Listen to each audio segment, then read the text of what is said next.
Главная тема экономического форума в Сухуми – переход от политики поддержания стабильности к активному долгосрочному развитию.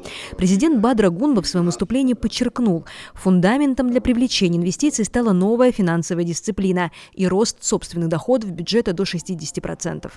Максимально относительный прирост расходов республиканского бюджета был зафиксирован по таким направлениям, как национальная экономика – плюс 42%, физическая культура, спорт и молодежная политика – плюс 39,4%, здравоохранение – плюс 32,1% и ряда других ключевых показателей, которые имеют стабильный фактор развития. Форум принял рекордное количество делегатов, более 500 участников. Джан Цухнанба отметил, что работа идет по 6 профильным секциям – от креативных индустрий до поддержки инвестиций. В течение этих дней на площадке форума будут разработаны конкретные механизмы, направленные на улучшение делового климата и содействие росту прямых инвестиций в экономику страны.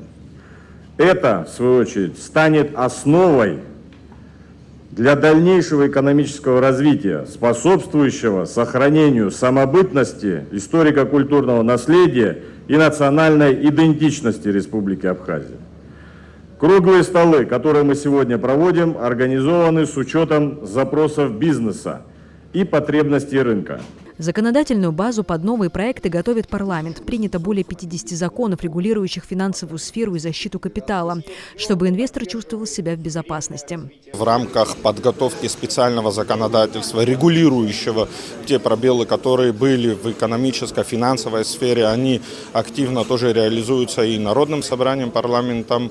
Уже много проектов принято в производстве, достаточное количество, которые еще лучше повлияют на общий климат, инвестиционный климат в Абхазию. Да, у нас, конечно, инвестиционное законодательство создает определенные льготные, комфортные условия для того, чтобы инвестор здесь чувствовал себя в безопасности. Кроме того, имел возможность увеличения тех инвестиций, которые планировал вкладывать и вкладывает. АМЭФ-2026 – самое масштабное экономическое событие в Абхазии. И не только по составу делегаций.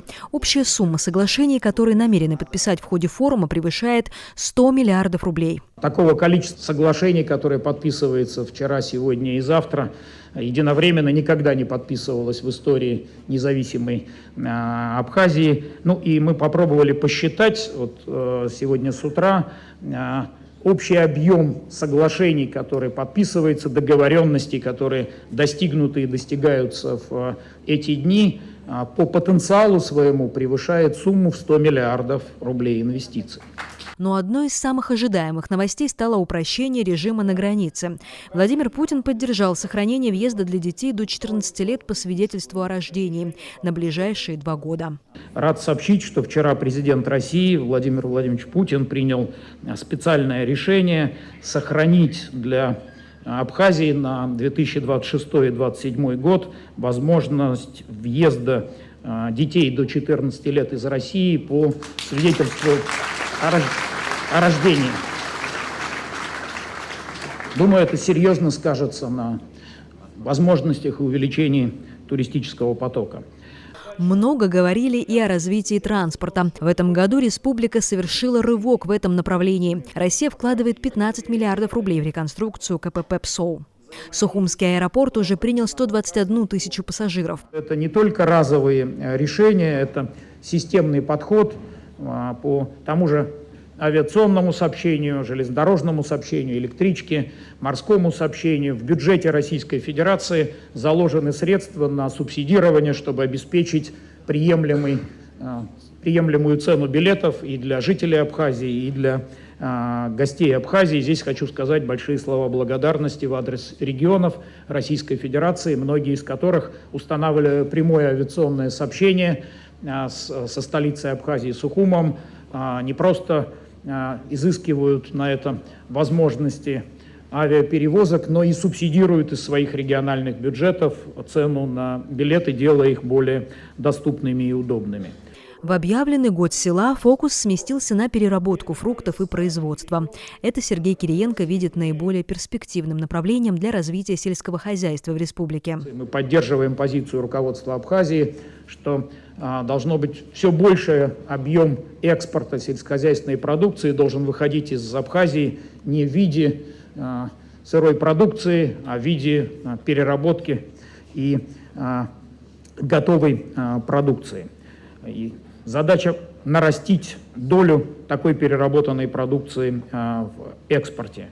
Ну и здесь, конечно, сказывается большая работа, которая за последний год тоже, пожалуй, впервые была проведена в Абхазии по оптимизации и созданию значительно более прозрачных, льготных, ну и прямо скажу, честных условий на таможенных процедурах при пересечении границы между Абхазией и Россией. Это почувствовали, уверен, все экспортеры Абхазии. Ну и на поддержку проектов в сфере сельского хозяйства и в остальных сферах могу сказать, что президентом России принято решение о выделении на 26-30 годы еще 20 миллиардов рублей на льготное кредитование инвестиций в Абхазии.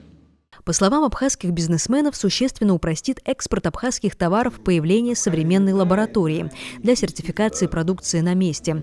Россия выделяет 48 миллионов рублей на создание в Абхазии такой лаборатории. Вот последние годы мне лично, например, я так как занимаюсь экспортом меда, уже даже с 97 года этим делом занимаюсь, я знаю, какие препятствия создавались и создаются по сей день. Последние годы, значит, нам не разрешают с нашими результатами анализа ввозить мед. И нам приходится отправлять образцы, официально оформив, отправлять образцы в Краснодарскую межобластную лабораторию и получать оттуда анализ. Это занимает время, это занимает затраты.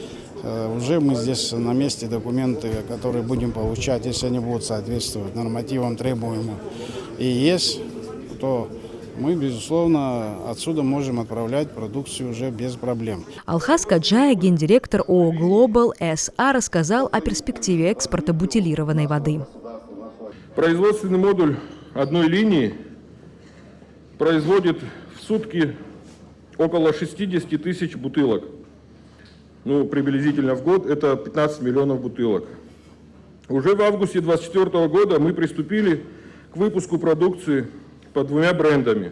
Это «Живая вода» pH 7,5 для рынка Абхазии и «Абхазская жемчужина» pH 7,5 для экспорта в Российскую Федерацию, Республику Крым. За это время наше предприятие произвело более 6 миллионов бутылок готовой продукции. Из них 80% было экспортировано в Российскую Федерацию, а именно в Республику Крым. Новые подходы внедряются и в туризме. Наряду с классическими отелями господдержку получают проекты глэмпингов и эко-деревень. Это позволяет развивать восточные районы республики. Мы стартуем с новой программой, программа социально-экономического развития Абхазии до 30 года. Большие планы и по законодательству, и по инфраструктуре. Ну и, конечно, все это в конечном итоге должно привести к новым инвестициям, к новым рабочим местам, а в конечном итоге к росту благосостояния жителей Абхазии с одной стороны, а с другой стороны к тому, чтобы российские туристы сюда приезжали, здесь себя комфортно чувствовали, хорошо отдыхали, с тем, чтобы, ну скажем так, у наших граждан была альтернатива, куда ехать, да, Крым, Краснодарский край, Абхазия, везде хорошо, и чем больше возможностей, тем лучше. Параллельно меняется роль банков. Малый бизнес теперь будут кредитовать местные финансовые организации. И это, по словам абхазских чиновников, существенно меняет дело. Из того, что было сказано, я понял, что очень аккуратно, очень внимательно будут выстраивать эти инвестиции. Даже вот по малому бизнесу было сказано, там крупные инвестиции будут снабжать российские банки, вот из того, что есть. А мелкий бизнес будет финансироваться абхазскими банками. Это уже очень важно, очень нужно, потому что и наши банки надо развивать, и другие структуры наши развивать. Надеюсь, что сегодняшний форум покажет время. Также президент объявил о старте второго потока конкурса «Команда Абхазии». Организаторы подчеркивают, управленческий опыт участников может быть полезен в любой сфере, от госслужбы до медиапроизводства. Мы ставим возрастные ограничения от 18 до 55 лет. люди, имеющие от 2 лет управленческого опыта, неважно в каких отраслях. Единственное, здесь будет предусмотрено отраслевое отделение по обучению уже победителей и финалистов. Количество победителей, количество финалистов сейчас пока сказать не готов. Это будет прорабатываться в рамках рабочего обсуждения. Креативный сектор также, вероятно, будет развиваться благодаря российским коллегам. Представители деловой России видят огромный потенциал в инфраструктуре для мототуризма, способного привлечь до 2 миллионов человек ежегодно и дать толчок развитию малых сервисных мастерских. Мы представляем еще мотоклуб, общественную организацию «Мотокрылья».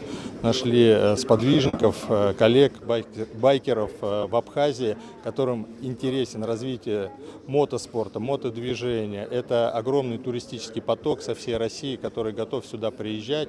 А на сегодняшний день это практически 2 миллиона человек, которые готовы сюда приехать. Это огромный объем инвестиций, тех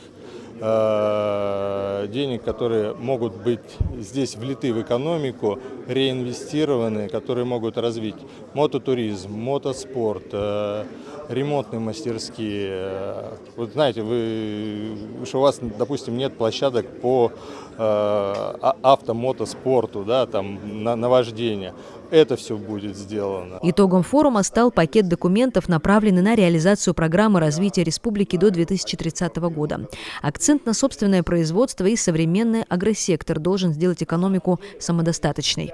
Целью России в стратегическом партнерстве с Абхазией является создание условий для самостоятельного, самодостаточного развития независимой Абхазии, для обеспечения необходимого количества рабочих мест, доходов бюджета, развитой инфраструктуры и достойного уровня жизни граждан Абхазии. Форум Сухуми обещает перспективу в 100 миллиардов рублей инвестиций. Предположительно, это новые заводы по переработке фруктов, современные глэмпинги в горах и работающий круглый год аэропорт. Но основная и самая непростая задача – превратить соглашения в реальные объекты и проекты с реальными результатами. Марианна Котова, Торник Амичба, Владимир Капуза, Абаза ТВ.